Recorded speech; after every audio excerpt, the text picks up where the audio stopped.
Hey everybody, my name is John DiPietro. And I'm Bob Zagami with this week's edition of the Camper Report Show. So Bob, we've got all the news of the week to fill our viewers in, and I understand that you've got a very special guest. This week I'll be talking to Walt Burns from Easy Care, and he's going to tell us what consumers should know about preventive maintenance and service contracts on their new and even pre-owned RVs. And I'm going to be talking with Greg Gerber, and he's going to tell us everything you ever wanted to know about utilizing the services of an RV inspector. Those stories and more coming up on this week's edition of the Camper Report Show. Stay with us.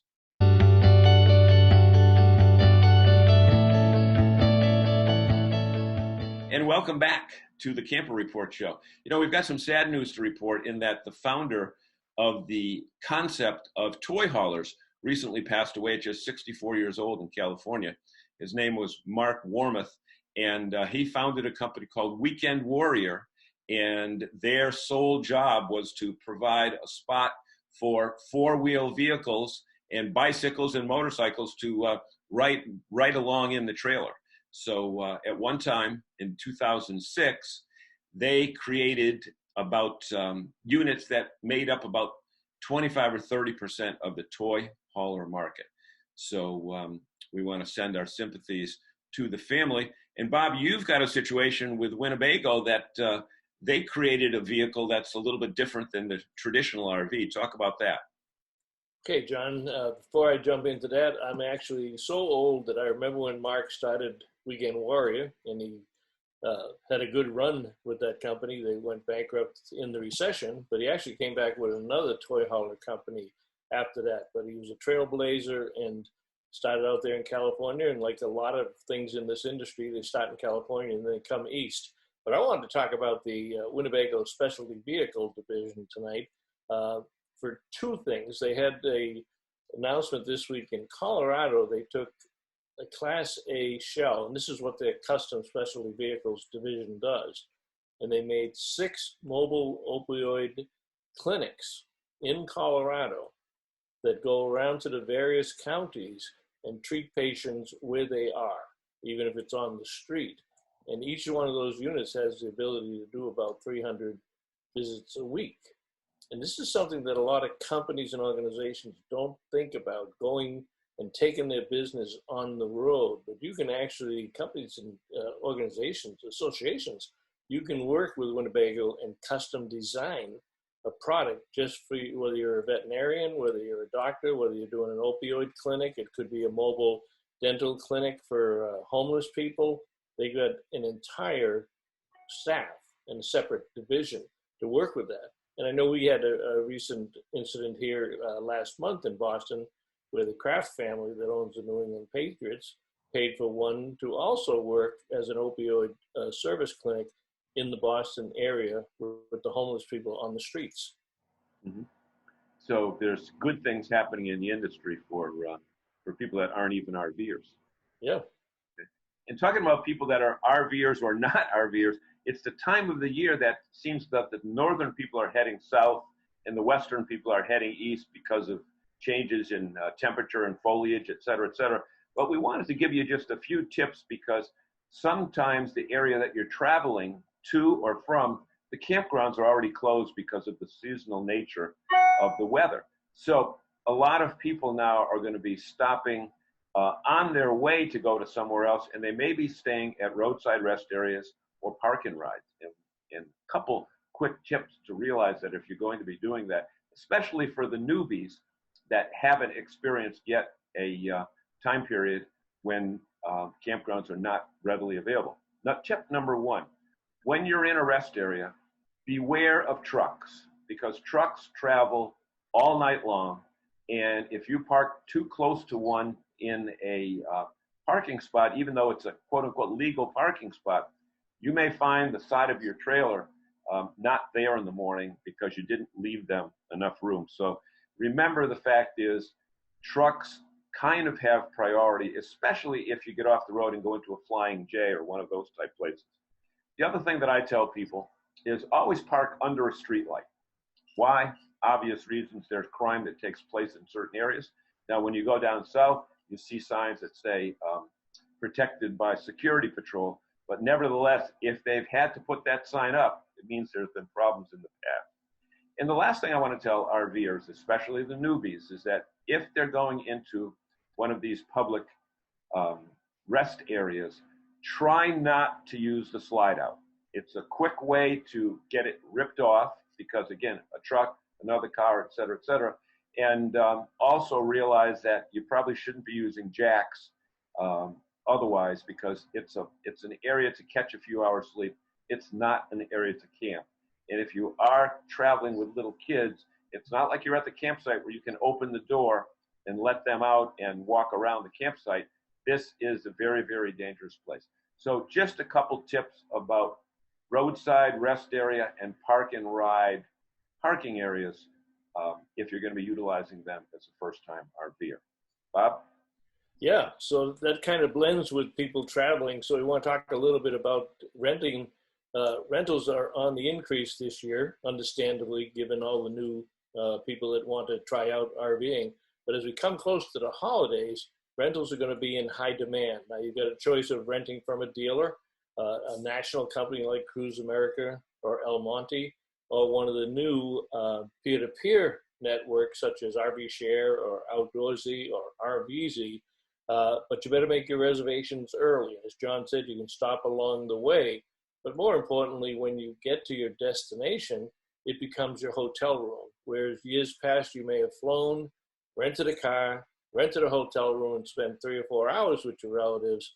This way, you can rent an RV, drive, get there at a leisurely pace, sleep in your own bed, your own bathroom, kitchen. And when you get there, just park it in the driveway, because most cities and towns will allow for short-term parking, and visitors might even be on the street.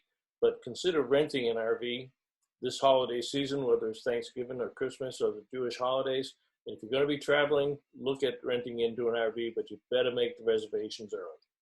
For sure. So this year, if you go to grandmother's house, you might not even have to go in her house to sleep, but you can enjoy, because nobody knows what the COVID situation is going to be, and that's what has driven the RV market absolutely insane. Well, grandma might serve you Thanksgiving dinner on the lawn. We've got a governor in Massachusetts that's trying to tell people they can only have 6 people at Thanksgiving dinner. Now they're telling you how many people you can have at Thanksgiving dinner. Wild. You might be on the outside so that you can socially distance. Wild times. Yeah. So that pretty much brings us up to date on the news section of what's going on this week. And stay with us because we've got 2 more great stories coming up on this week's edition of the Camper Report Show. Stay with us, folks.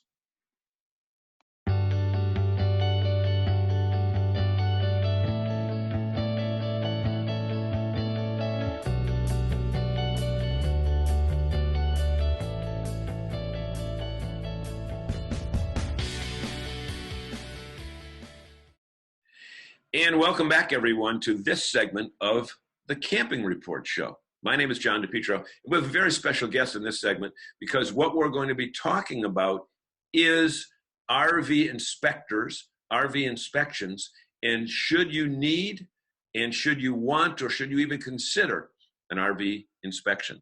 And our guest is my longtime colleague in the RV media industry. His name is Greg Gerber. And Greg, looks like you're at a beach somewhere and nowhere in the Northeast like we are right now, but welcome to the show.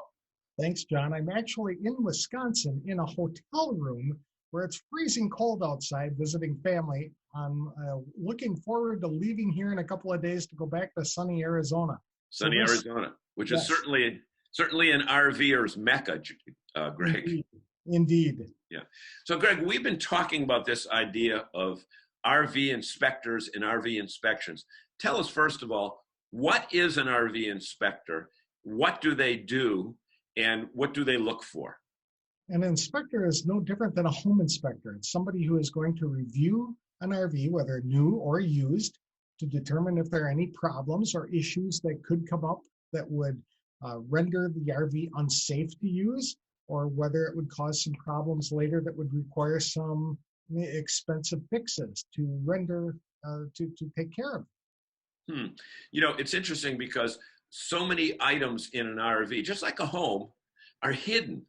And the average person, especially now with so many first-time RV buyers and so many potential buyers that are looking to grab something, either off the new market or off the used market, there's so many items that are safety related that you really can't see. And even if the prospective buyer wants to get underneath it and look around, they're not going to know what to look for.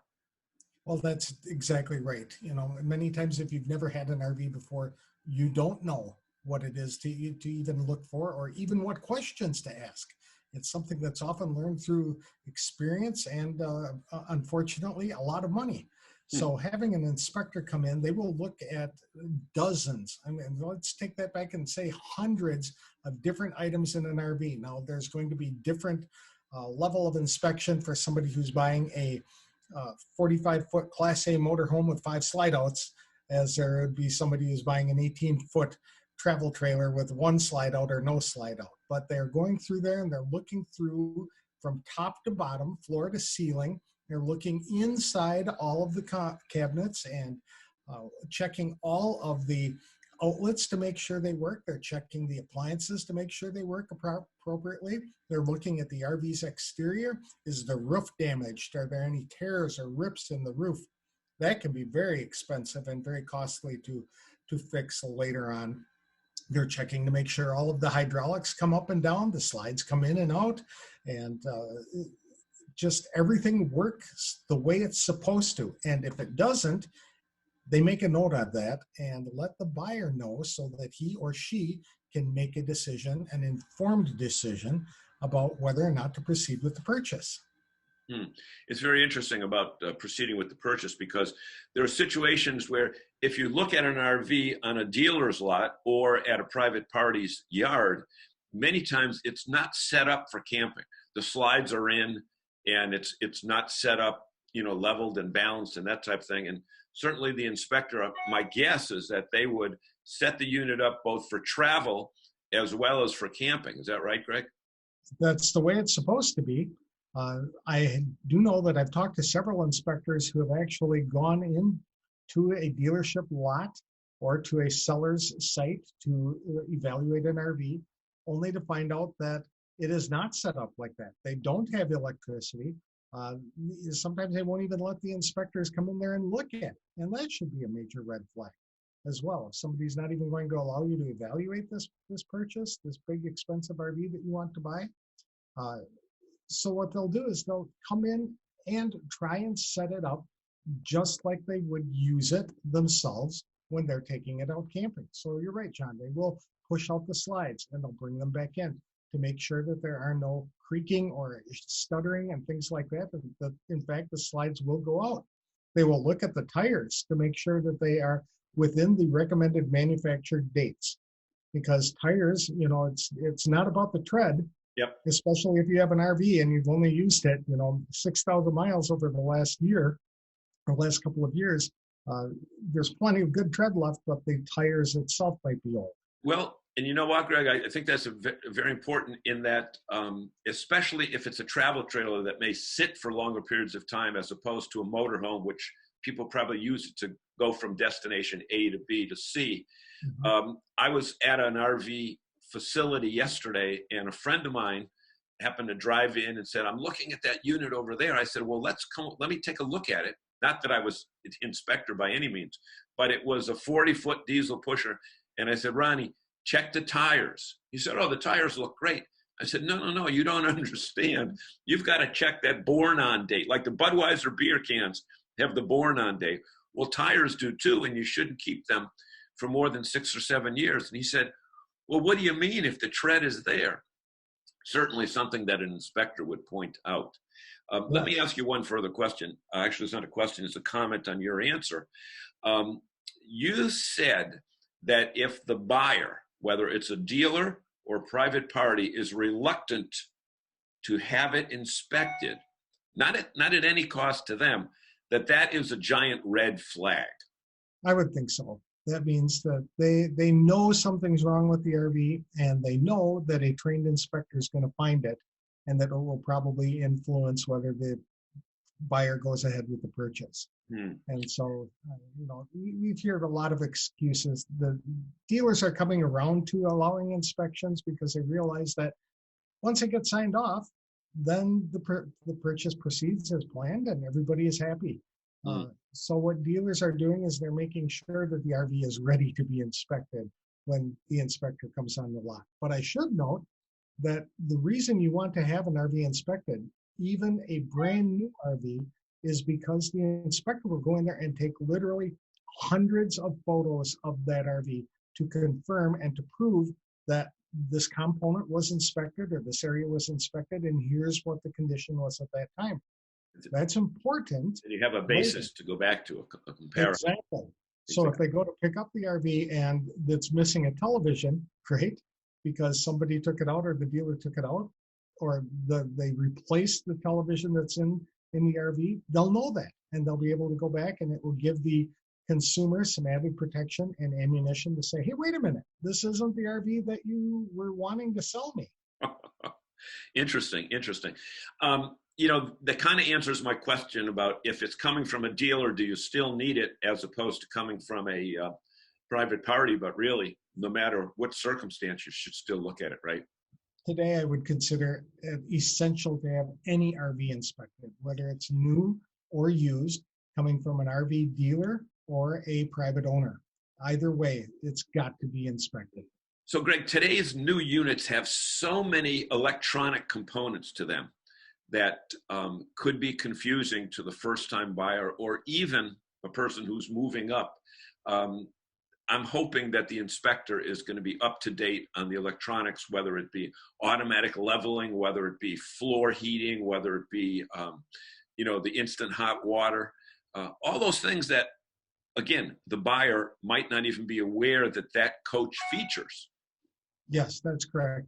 And the inspectors go through kind of a rigorous, intensive training program through the National RV Training Academy in Athens, Texas, in order to become certified to conduct these inspections.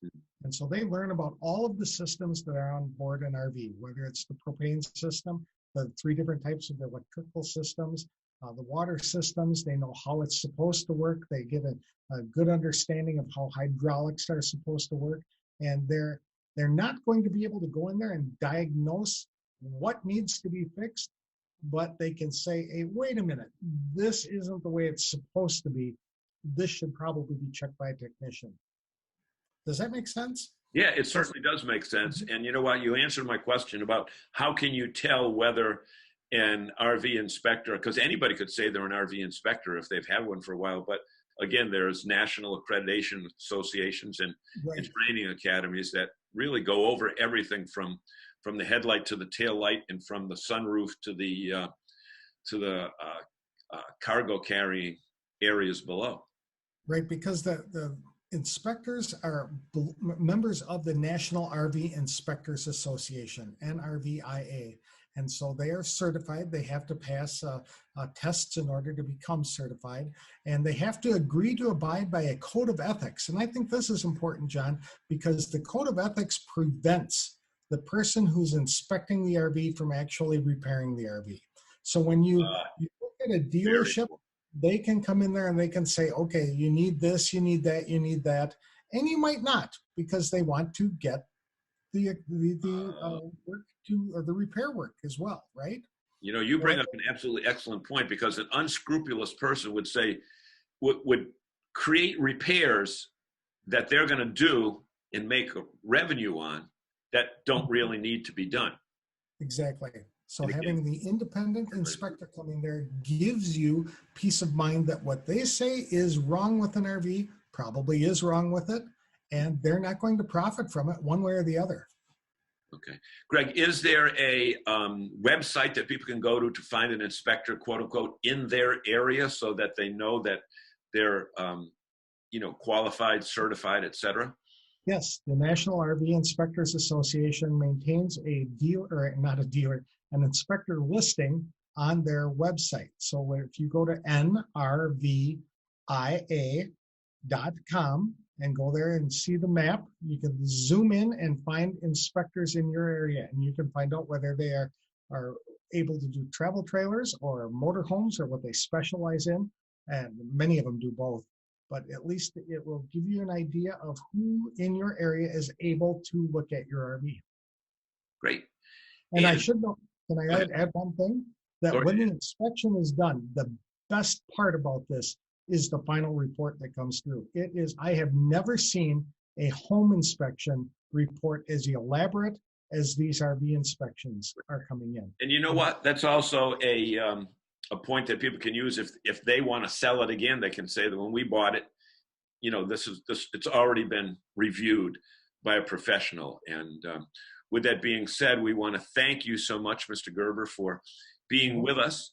And folks, stay with us because there is more coming up on the Camping Report show right after these messages.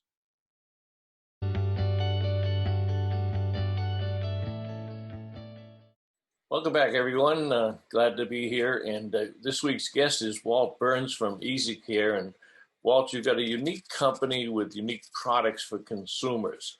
So tell us just a little bit about the company, but let's talk about why consumers should be concerned about service contracts and maintenance. Thank you, Bob, and really appreciate it very much. And just the quick 20-second commercial on Easy Care. We've been really fortunate since 1984 in working with dealers throughout the United States on designing and customizing products and services essentially that help them present them to their customers, the retail consumer, in a way that really enhances the consumer's ownership experience at the end of the day. So a lot of it has to do with making sure customers, when they're traveling throughout the country, if something comes along the road mechanically or an inconvenience on the side of the road, that we're there to help. And it's big business. It's critical for our dealers to ensure their customers have a great experience. And we've been really grateful to grow quite a bit over the years by doing just really that blocking and tackling and taking care of the customer when they're traveling. Well, you know, it's an interesting point because sometimes consumers are reluctant to sign service contracts. But the nature of an RV is if it's going to break down, it's not going to be in your driveway, and it's probably not going to be in the neighborhood of the dealership that you purchased it. It's going to be far away from home. It's just the way that things work. And your ability to work both through dealers and independent and mobile technicians. So talk about the vast array of people that you have around the country to respond to the consumer when they are broken down. Yep, no, and you're spot on, Bob. That's exactly one of our key deliverables for our dealers and ultimately the consumer is when folks are traveling or they're camping at a campsite, or even if they're permanently stationed in one of their park models, our coverages are designed to coordinate with a local mobile mechanic or a mobile technician. And not only do we compensate, that professional just to get to the location where the customer's got a concern, but then we work very closely with those technicians when they do their diagnosis, figure out what's going on with the customer's recreational vehicle. They just give us a call at our claims department, and we work directly with them to adjudicate the claim essentially and get the vehicle repaired and get the customer either back on the road or get whatever's not working corrected. So it's a pretty efficient process. We've got relationships with providers, technicians, thousands literally throughout the United States and Canada that really enjoy working with us because we're easy to work with and we compensate them that directly. So that mobile technician has been a really, really big tool to help customers in the examples that you just described. Talk about the importance of reading the contracts and things like what's included and what's excluded, so people have an idea of what the type of coverage might be. Yes, sir. And that's critical. We take that really seriously, working at the dealership level with their finance team and their management, essentially on being as compliant as we can to ensure that the customer understands exactly all of the products and services they're eligible and qualify for. And our service contract is literally the most valuable product that I believe the customer can really strongly look at to understand, number one, what level of coverage are they looking at? For example, at Easy Care, we have two coverage levels. One's an exclusionary level of coverage, which is our top of the line coverage, which we could never list everything that is covered. So it's called exclusionary because we actually list what's not covered or excluded.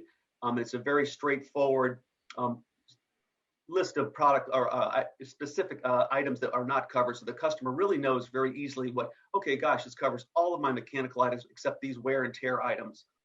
And then for sometimes our customers on an older recreational vehicle, it may be more applicable for our stated component coverage, which again, we want to make sure in our brochure and the service contract specifically list exactly what is covered. So if it's not stated or listed, it's not covered. But at the end of the day, you just want to make sure that the type of coverage you're purchasing. Okay, so you mentioned older vehicles. So one of the things that's unique about your company is you will write contracts on older vehicles that maybe they purchased or whatever. They go through an inspection.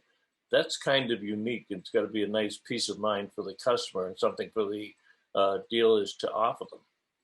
It is, Bob, and we've got, looking in the landscape that we're in from a competitive standpoint, we've got a very aggressive eligibility guideline that helps our dealers offer and suggest that maybe an Easy Care coverage may be applicable for them for a recreational vehicle up to 15 years old. And so there's no waiting period when you purchase a service contract with Easy Care, like an indem period. If any of the customers were to go to a dealer and come even through the service department, if they're getting the vehicle winterized or summerized and say, hey, gosh, I'm thinking about keeping my vehicle for a few more years. Is there any extended service contract coverage that I could buy? And the quick answer is yes, with Easy Care, as long as it's 15 years old or newer. And you're right. All we ask is that the vehicle has an inspection done at the dealership. And if there's anything mechanical that's not operating like it should, we get that repaired. But essentially, a customer can have up to 5 years of coverage with Easy Care and our top of the line coverage on a vehicle up to 15 years old. Yeah. So that's, like I say, that's tremendous peace of mind for a customer who may have thought that they were not able to get that kind of coverage.